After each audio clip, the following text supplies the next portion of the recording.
Moi, je suis Colline Perrin, je suis chercheuse en géographie à INRAE, à l'UMR Innovation, à Montpellier. Et en fait, à INRAE, on s'est engagé dans ce projet Récolte parce que on est une petite équipe de géographes et d'informaticiens et on a apporté au projet Récolte à la fois nos connaissances sur des initiatives foncières qui avaient lieu un peu partout en France, mais aussi on a cherché depuis un an à stabiliser des méthodes, un référentiel, des mots-clés afin de pouvoir repérer et comparer ce qu'on appelle des innovations foncières. Alors, qu'est-ce qu'on entend par innovation foncière? C'est tout simplement des initiatives locales qui expérimentent, où il y a des acteurs locaux qui, ensemble, expérimentent de nouveaux modes de gestion du foncier agricole.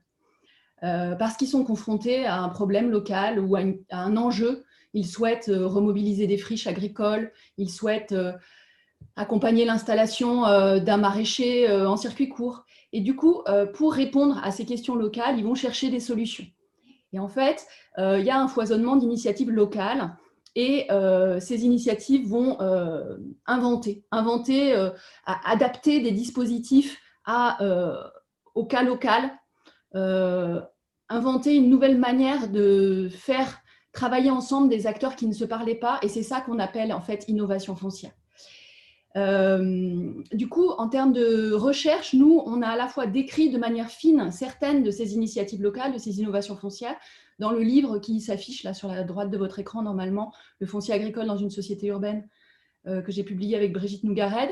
Et puis, dans le cadre du projet Récolte, on a un rôle sur la comparaison des innovations et à terme, à partir des innovations renseignées sur la plateforme web, essayer d'évaluer leur impact en termes d'essaimage, de nombre de fermes, de surface, et pour comprendre pourquoi certains projets marchent mieux que d'autres. Pourquoi on s'est engagé à INRAE aussi dans ce projet Récolte aux côtés de Terre de Liens? C'est parce que c'est un projet de sciences participative. Et comme l'a dit Valérie, on compte sur vous pour interagir avec nous, pour signaler des initiatives intéressantes sur le site web Récolte. Et puis, lors des séminaires comme celui d'aujourd'hui, pour discuter et choisir ensemble les questions de recherche qui seront pertinentes. On vous donne aussi rendez-vous à un prochain séminaire pour discuter ensemble de nos résultats et, in fine, coproduire des connaissances, des enseignements qui soient vraiment utiles pour l'action, parce qu'ils auront été co-construits avec vous tous. C'est pour ça qu'on veut que ces séminaires soient vraiment ouverts à tous. On est très content de la diversité du public aujourd'hui et ce qu'on souhaite, c'est qu'en fait, ça soit la première pierre pour la construction d'une communauté d'échange autour du foncier agricole. Alors, pourquoi est-ce qu'on a choisi que ce premier séminaire s'intitule Urbanisme agricole, planification alimentaire?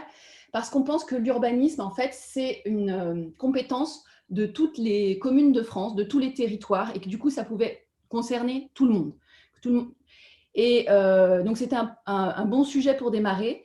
Et que si on a pu penser que c'était deux mondes qui étaient cloisonnés, urbanisme et agriculture, il y a quand même des choses qui ont bougé depuis une dizaine d'années. Et aujourd'hui, il y a de plus en plus de choses qui se font à l'interface. Alors, l'urbanisme, c'est quoi? C'est ce qui planifie la répartition des hommes, des activités dans l'espace. Il y a évidemment un historique de séparation entre des politiques d'urbanisme adoptées à des échelles très locales, la municipalité, l'intercommunalité, et des politiques agricoles plutôt décidées à des échelons nationaux ou européens. Il y a aussi un historique de l'urbanisme où on a voulu en fait séparer des zones urbaines de zones agricoles et donc cette logique de séparation, elle se trouve dans les documents eux-mêmes et malgré tout ce qu'on constate, c'est plutôt un historique d'étalement urbain dans certaines régions. Et du coup, il y a des enjeux autour du foncier agricole qui sont considérés aujourd'hui comme très importants. L'enjeu de la préservation des terres agricoles, bien sûr, pour l'aménagement du territoire, pour l'atténuation du changement climatique, avec même un objectif fixé depuis 2018 par l'État de zéro artificialisation nette. Et au-delà de la préservation des terres agricoles, un enjeu aussi de maintenir l'activité agricole, qu'il y ait des fermes sur le territoire. Alors la question, c'est est-ce qu'on veut maintenir cette activité agricole simplement comme un beau paysage, un cadre de vie pour les citadins qui sont dans les lotissements à côté, comme une infrastructure verte multifonctionnelle, ou bien est-ce qu'on veut maintenir cette activité agricole pour des enjeux alimentaires à l'échelle nationale, comme c'est le cas en Slovaquie ou en Suisse, où il y a des dispositifs nationaux de protection des terres agricoles pour des enjeux de sécurité, de souveraineté alimentaire. Aujourd'hui, on voit bien que cet enjeu d'alimentation, il est aussi décliné à l'échelle locale, avec une volonté de résilience, de relocalisation de l'alimentation.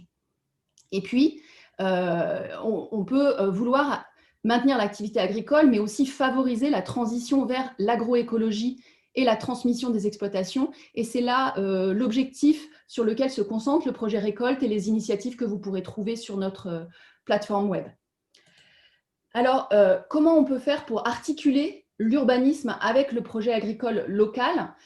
Il faudrait sortir d'un cercle vicieux dans lequel, depuis plusieurs décennies, il y a eu un urbanisme avec des zonages en France relativement instables. C'était assez facile de modifier le périmètre des zones constructibles, qui a entretenu la spéculation et la rétention foncière, c'est-à-dire qu'un propriétaire de terres agricoles pouvait être tenté pouvait hésiter à louer ses terres à un agriculteur ou attendre pour les vendre parce qu'il espérait que sa parcelle devienne constructible.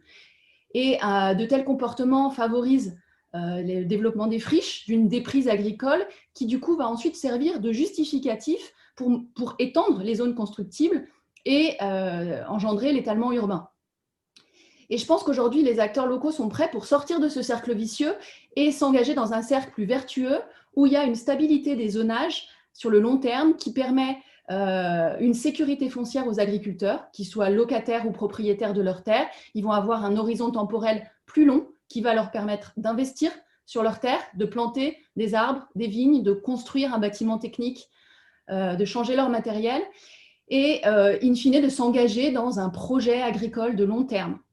Et ces dynamiques agricoles locales, bien sûr, elles vont venir conforter des décisions d'urbanisme plus fortes pour protéger ces espaces agricoles.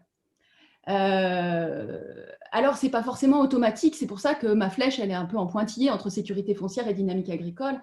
Mais on voit que parfois, quand il y a la délimitation, par exemple, d'une zone agricole protégée, quelques années après, il y a une stabilisation des prix des terres agricoles sur le marché foncier. Il y a moins de friches, il y a des exploitations agricoles qui ont été créées, donc ça peut fonctionner. Et en retour, c'est pour ça que je parle d'un cercle vertueux, dans des espaces où il y a une dynamique agricole, ça peut faire bouger l'urbanisme. Par exemple, si on voit à Barcelone, le parc agricole du Baix-Llobregat, qui est situé juste à côté de la ville et de l'aéroport, dans une zone de très forte pression foncière, ce sont les agriculteurs qui se sont construits en collectif pour obtenir une protection foncière dans les documents d'urbanisme, parce qu'ils considéraient que la protection n'était pas assez bonne. Donc là, c'est bien la dynamique agricole qui engendre une décision d'urbanisme forte. Donc, je crois vraiment qu'il faut réfléchir à cette articulation entre urbanisme et dynamique agricole, et que l'urbanisme, c'est un outil nécessaire, mais pas forcément suffisant, bien sûr, pour le projet agricole local, puisque l'urbanisme, il réglemente les constructions, mais pas les modes de production agricole. Ce n'est pas à travers l'urbanisme qu'on va décider des filières qui vont se développer sur le territoire. Mais malgré tout, si on autorise certains types de bâtiments et qu'on en interdit d'autres, ça peut avoir un effet sur les installations agricoles. La question, c'est comment faciliter l'accès au foncier pour une diversité d'agriculture, d'agriculteurs. Eh bien, je pense que ces outils d'urbanisme sont une réponse, mais que bien sûr, c'est à articuler, à combiner avec d'autres outils fonciers. Quand je fais des cours sur le foncier, j'aime bien distinguer 3 modalités d'action foncière publique sur les terres agricoles. Et la première modalité, c'est l'urbanisme. Ce sont les zonages, la planification des usages du sol. À travers les SCOT, les schémas de cohérence territoriaux, ou les PLU, les plans locaux d'urbanisme, toutes les communes, elles ont en main un outil où il va y avoir différentes phases aujourd'hui qui sont imposées dans l'élaboration de tels documents. Et la phase diagnostique peut être l'occasion de mieux connaître les espaces agricoles, leur potentiel agronomique, les dynamiques économiques des filières, les espaces où il y a des projets, les agriculteurs qui vont partir à la retraite, ceux qui auraient des besoins de construction. Tout ça, ça va bien sûr dépendre des moyens qui sont mis derrière pour faire ces diagnostics, des bureaux d'études qui peuvent s'en occuper. Mais ça peut être une occasion. Et ensuite, lors de l'élaboration du projet d'aménagement et de développement durable, la concertation qui est aujourd'hui obligatoire peut être l'occasion de faire émerger l'agriculture ou l'alimentation comme un élément structurant pour le projet du territoire, et ça peut être un moment clé pour l'amorçage d'une politique agricole et alimentaire. C'est ce qui s'est passé par exemple lors de l'élaboration du SCOT de Bordeaux. Enfin, dans la phase de zonage et de règlement, des dispositions peuvent être prises pour qu'on délimite une enveloppe urbaine qui soit cohérente, pour qu'on évite le morcellement des terres agricoles, les conflits d'usage, de voisinage. Et dans le règlement, il faut veiller à bien répondre aux besoins en bâti des exploitations agricoles en place, mais aussi peut-être ne pas bloquer des possibilités d'installation pour des porteurs de projets agricoles dans le futur, donc ça c'est compliqué, sans pour autant favoriser une dispersion des constructions dans les terres agricoles. Donc là, il y a quelque chose d'assez technique, et c'est pour ça que cet après-midi, on vous propose des ateliers à la fois sur comment on écrit le règlement de la zone agricole, quelles solutions on peut trouver pour mieux gérer le bâti agricole et alimentaire, comment on peut organiser la concertation dans l'élaboration des projets d'urbanisme. Et puis aussi, il y a un atelier sur les super zonages que vous voyez dans la boîte à gauche, là, que sont les ZAP, zones agricoles protégées, et les PAN, périmètre de protection et de mise en valeur des espaces agricoles et naturels périurbains. L'avantage de ces superzonages, c'est qu'ils permettent d'éviter les révisions de périmètre des zones agricoles, puisque les décisions de modification de ces périmètres de ZAP et de PAN ne sont plus entre les mains des élus locaux, mais entre les mains de l'État, soit le préfet, soit le ministre, selon le cas. À côté de ces outils d'urbanisme, il y a bien sûr d'autres outils. Je ne vais pas les développer beaucoup, mais juste pour les citer rapidement. Donc, il y a des actions foncières sur le marché.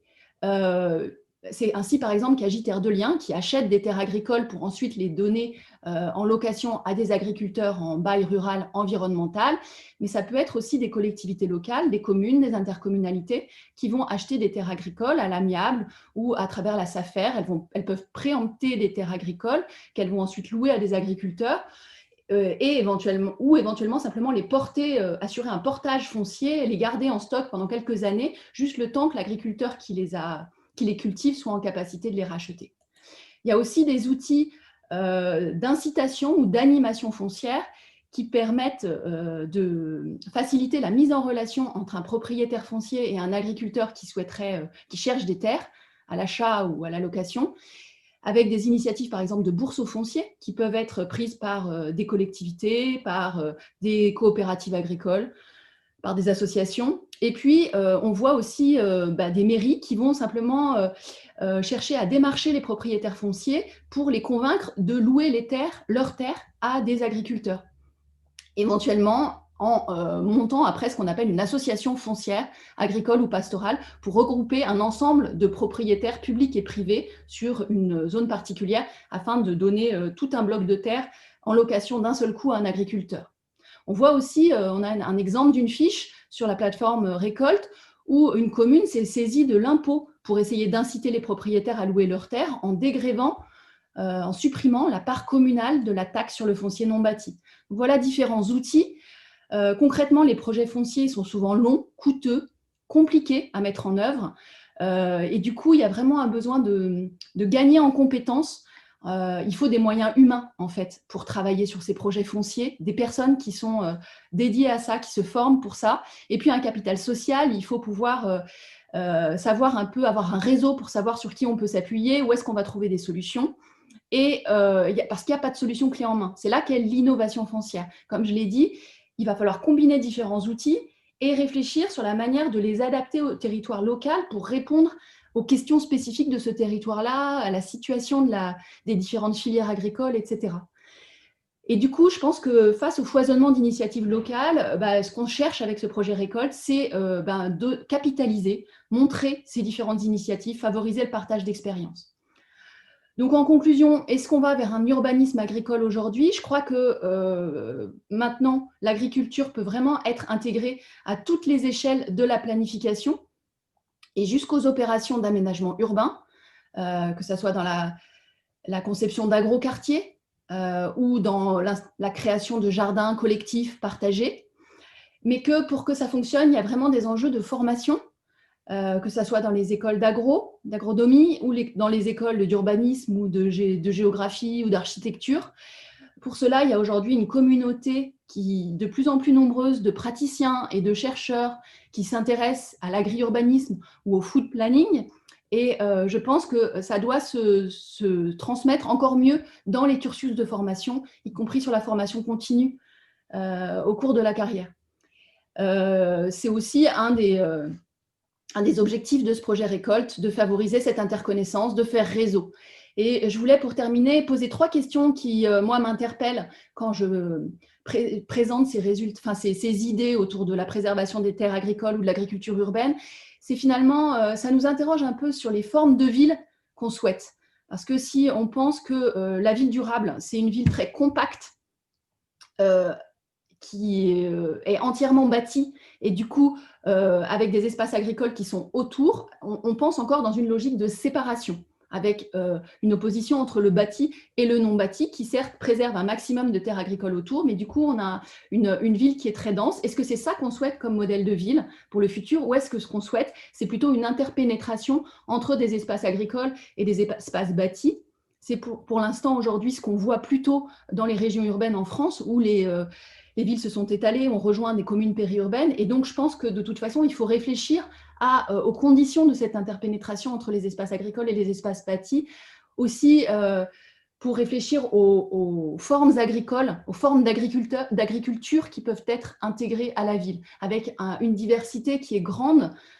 Si on pense depuis les jardins collectifs et partagés jusqu'aux exploitations agricoles professionnelles, en capacité d'approvisionner la ville en circuit court, mais aussi pour la restauration collective, ou à des fermes en permaculture. Enfin, il y a vraiment toute une diversité de formes d'agriculture où on peut réfléchir sur leur lien avec la ville et leur modalité d'adaptation à la proximité. Et puis, ma dernière question, c'est finalement quand on travaille sur l'agriculture urbaine ou sur la protection des terres agricoles, est-ce qu'on prend bien en compte les enjeux de justice sociale? Est-ce que ces actions, elles ne sont pas seulement au bénéfice des résidents des lotissements qui sont à côté et qui sont aisés? Est-ce qu'on peut faire en sorte d'éviter qu'il y ait que ces actions sur l'agriculture ne soient pas une manière d'augmenter la ségrégation sociale à l'intérieur de la ville, mais qu'elles soient plutôt une manière de faire du lien entre les citadins, les agriculteurs? Voilà, c'est un autre enjeu qu'on partage au sein du projet Récolte avec Terre de Liens. Je vous remercie.